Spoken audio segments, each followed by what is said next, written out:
接下来请收看中嘉新闻。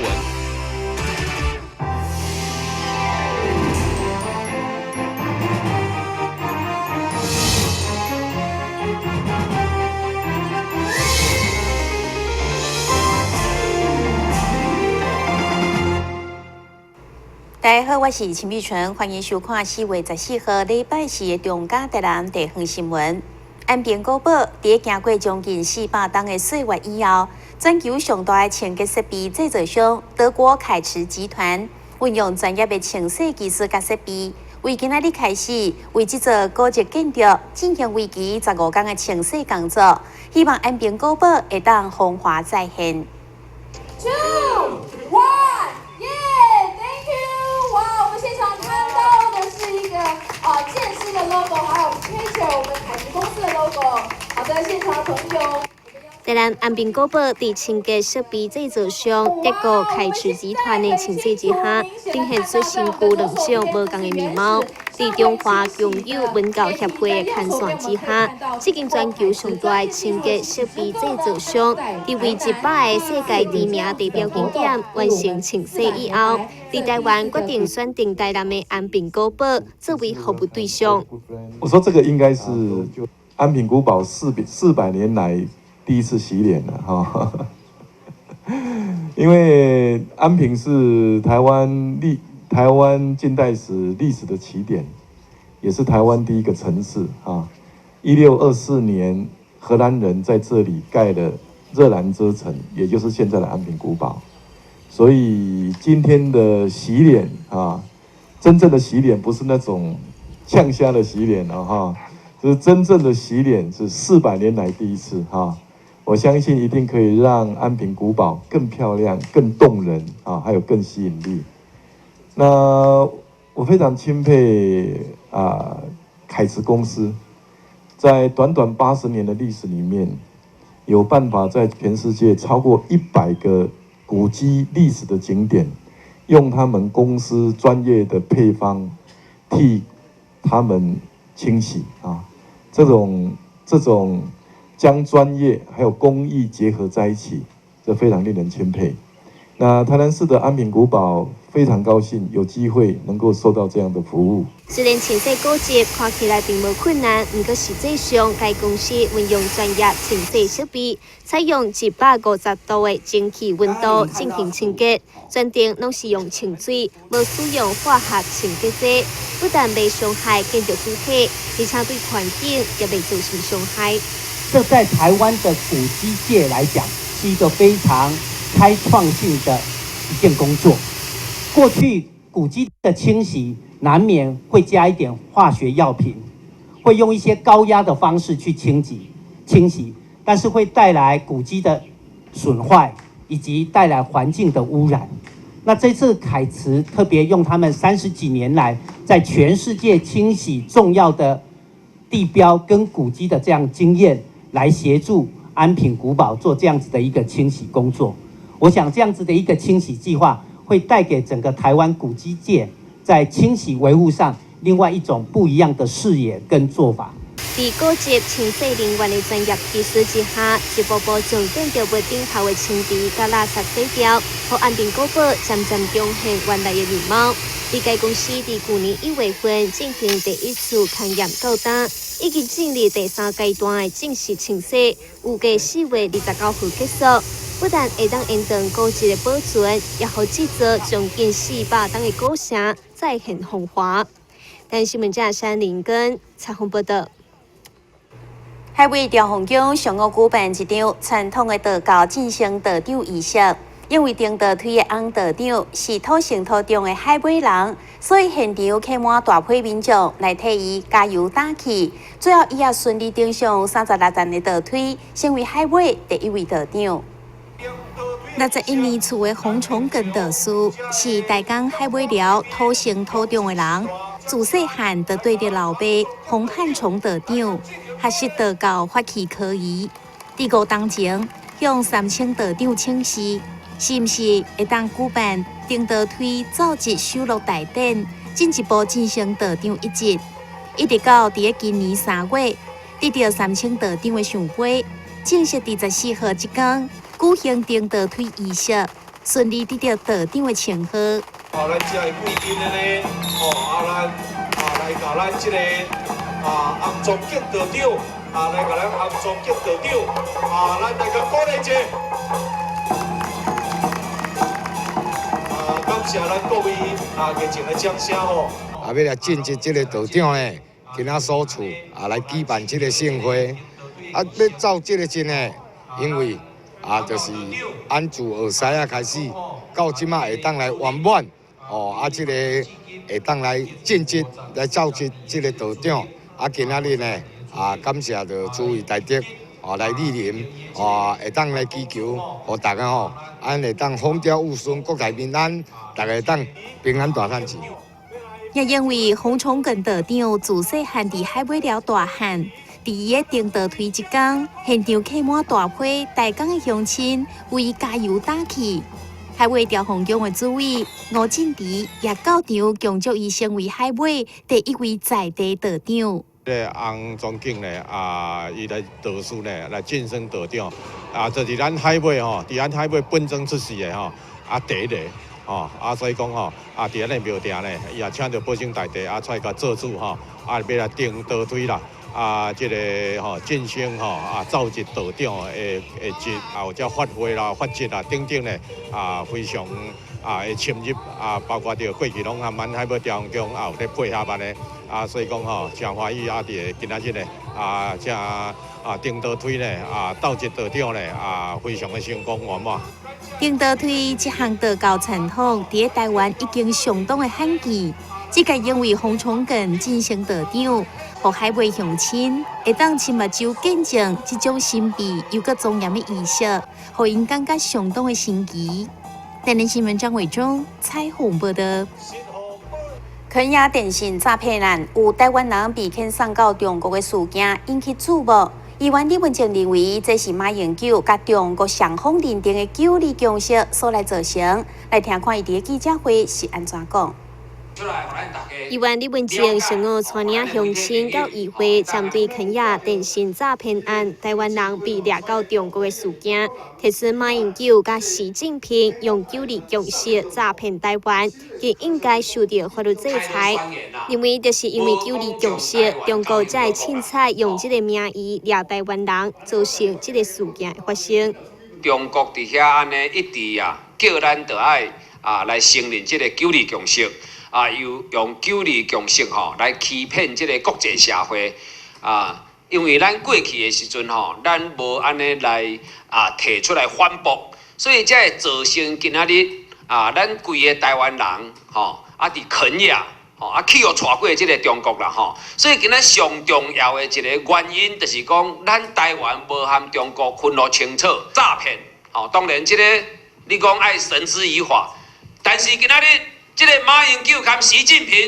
用这个开罗宣言，用九二共识来诈骗台湾，是不是更加爱甲因绳之以法，对不对啊？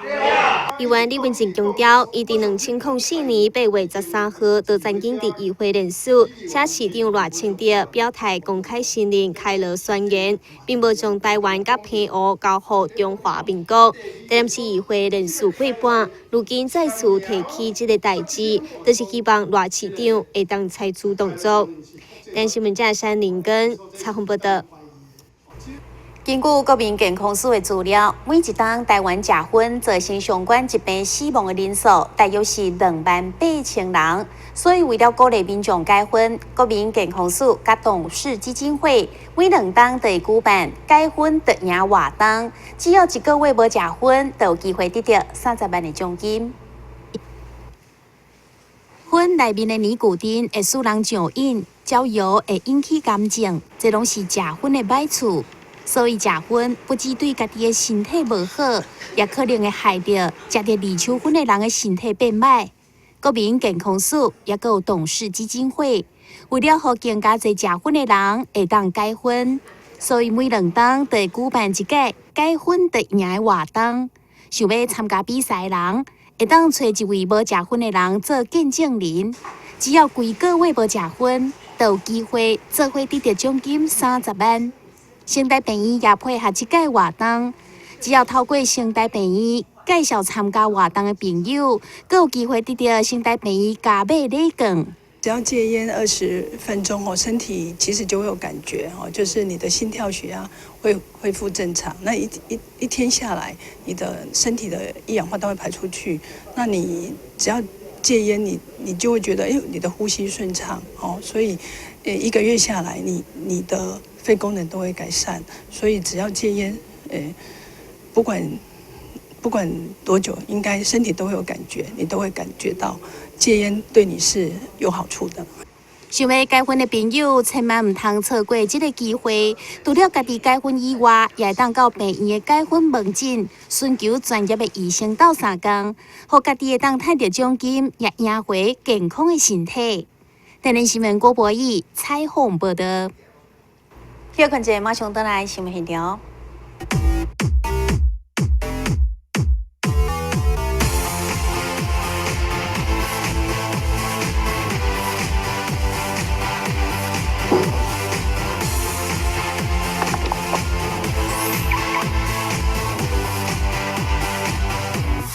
汽车哦，我不只有车，我还有司机。认真负责人，酒后不开车。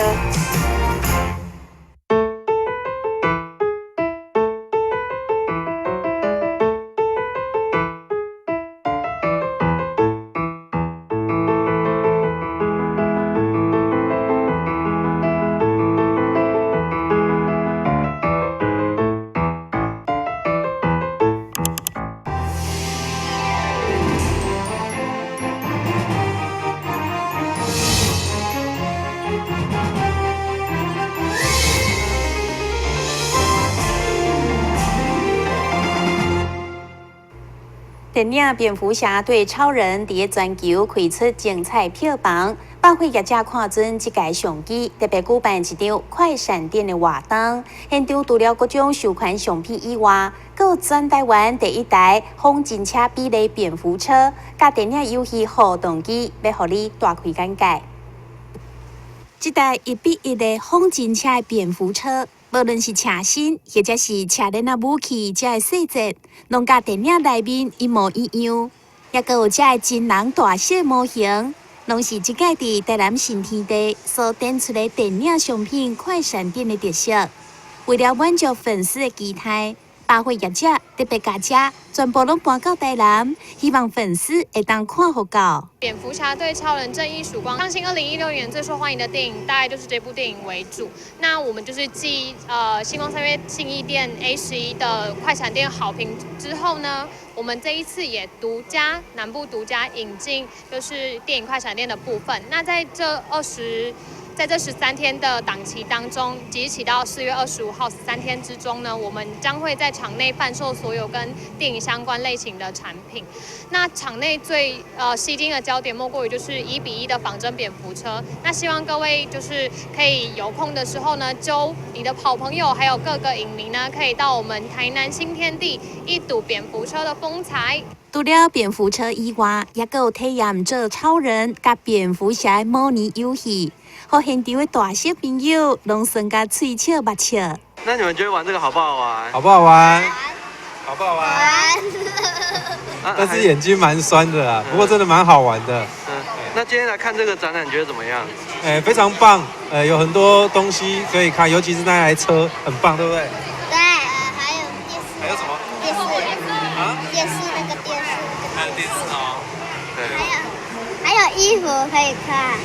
这届展览为4月13号开始，到4月25号，是南部唯一的一场。除了这特别的展览品以外，还有各种限量商品。介意蝙蝠侠甲超人的粉丝，绝对袂当错过这个机会。台南新闻郭博义采访报道。中明高中一直拢真重视双语教学，加上台南市推动英语成为第2官方语言，所以学校也积极配合准备登场的罗浮宫展览。设计双语教材，用台南就是一座博物馆的主题，引导学生用漫画来画出在地故事，拍开台南城。现在校园的英语教学愈来愈活泼，除了有小小解说员的培训，有成立行动英语村，相当重视双语教学的全面各种。配合4月底，台南文化中心将登场的罗浮宫展览，也特别设计教材，让学生透过网界创作来表现台南在地故事，同时引导学生用双语报告家己的作品。希望用国际语言传递学生加入艺术的殿堂。当初我记得啊，我去过那个孔庙，然后发现前面有很多各式各样的小吃，所以我就想说以孔庙为主题，对，然后就是可以了解台南孔庙，然后因为它又是跟我们的课文有关系，就是有教到很多有关孔子的故事，所以我就想说可以用孔庙跟孔子，然后还有就是见识，因为可以避免我们就是跟黑暗有接触，就是可以为我们就是带来健康快乐这样。这款将双语教育用伫美学画展所提供的教学情景，嘛，让老师发现学生伫英语的报告拢想袂到的进步。所以校长嘛希望各校把机会投入双语教材开发，跨领域，让学生有国际性眼光。我们国中向来在双语、在国际、在人文艺术等等的这些教育，其实都有很好的基础。那我们尤其在这个老师课堂的融入上面啊，更是经常呢都会利用英语。那今天有这样子的一个机会，我真的很感谢老师，他们真的非常用心，愿意呢把握这样子的机会。那我们也希望能够把这样子的一个经验推广到更多的学校去啊。其实很难得有这么高的这一个所谓的。以拍开罗浮宫、拍开台南城为主题双语教材，嘛意外增加学生对本土环境的认同。台新闻馆及何小芳采访报道。嘉南夜里大学幼保系毕业成果展，一向拢是以着儿童戏剧为主，不过今年特别设计密室逃脱活动，除了展现毕业生的创意甲专业的执行力，嘛要邀请亲子做伙去同乐，享受故事性的闯关游戏。伫幼保系毕业生的耐心引导，让这群幼稚伫有限的时间甲空间内底，找出所需要物品甲答案，完成任务。而这嘛是运用近年来流行密室逃脱的设计，期待透过游戏的布置甲亲身体验，自细汉培养家己解决问题能力，甚至也发挥团队的精神，嘛让小朋友拢相当兴趣，一关一关冲。哦，这是什么？蛋黄。那你看哪里有蛋黄哥啊？那我们去碰碰看有什么东西好不好？扑克牌，我先拿到的。好，那我们放到桌子上。因为历届以来，其实我们都是以儿童剧为主，然后可是因为儿童剧的部分就是让小朋友看，然后可能会问他们一些问题，就这样子，然后看完他们就觉得可能很好看、很有趣，就结束了。然后这一次是，其实我们老师是希望我们可以让幼儿有一种激发脑力，然后可以让他们自由创作，然后之后可以动手试试看的一个状态，所以我们就讨论出来了，我们要呈现这个闯关，然后密室逃脱的方式。嘉南日理大学幼保系今年总共100位毕业生，毕业进前都要精心规划成果展，对规划到执行一手包办，也需要通过保姆、急救、钢琴等证照，以及科学安亲在艺等培训师的认证，特别在少子化、数字竞争的年代，增加竞争力。我们系呢，在培育那个学生的一个能力上除了基本上的一个婴幼儿的保育能力，就是在幼儿园的一个工作哈。那另外我们也朝0到3岁托育服务的一个能力的一个培养。所以像我们系上的学生在毕业门槛上，我们就有规定，他们都必须要具备有保姆证照啦、急救证照这样的一些资格。那另外来讲，像今天大家看到的是一个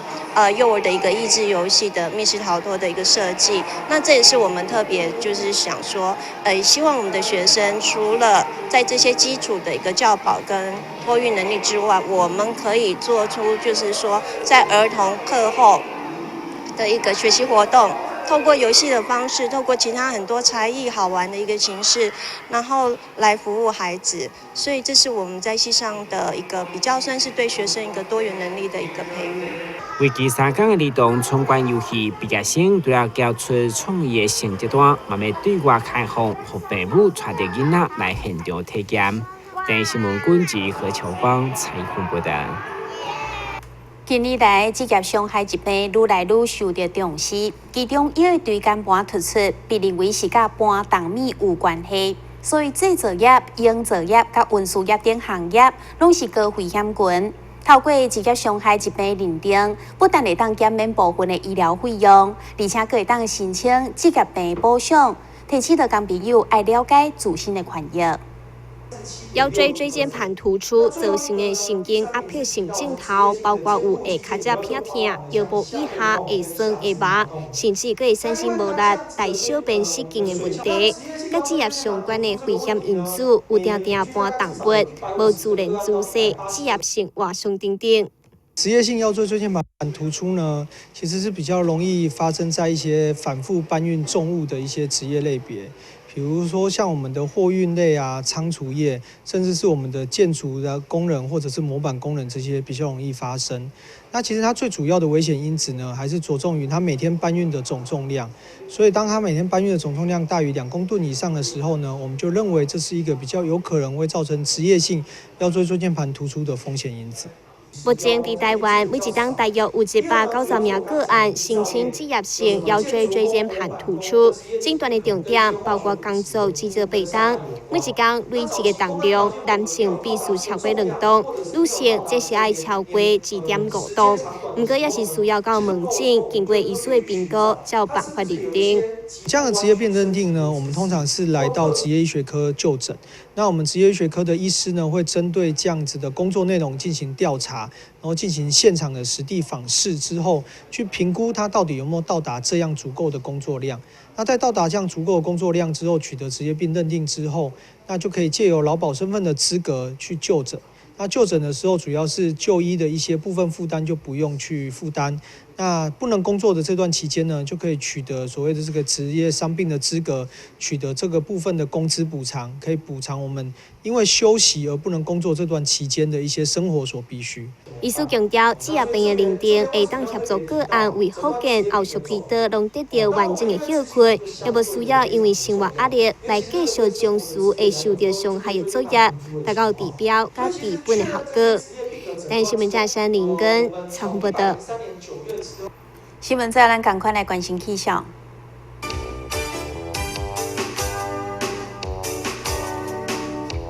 明仔载11分，短暂阵雨天气，温度25度到29度，落雨的几率有3成。海面平均风力4级到5级，上大阵风是8级。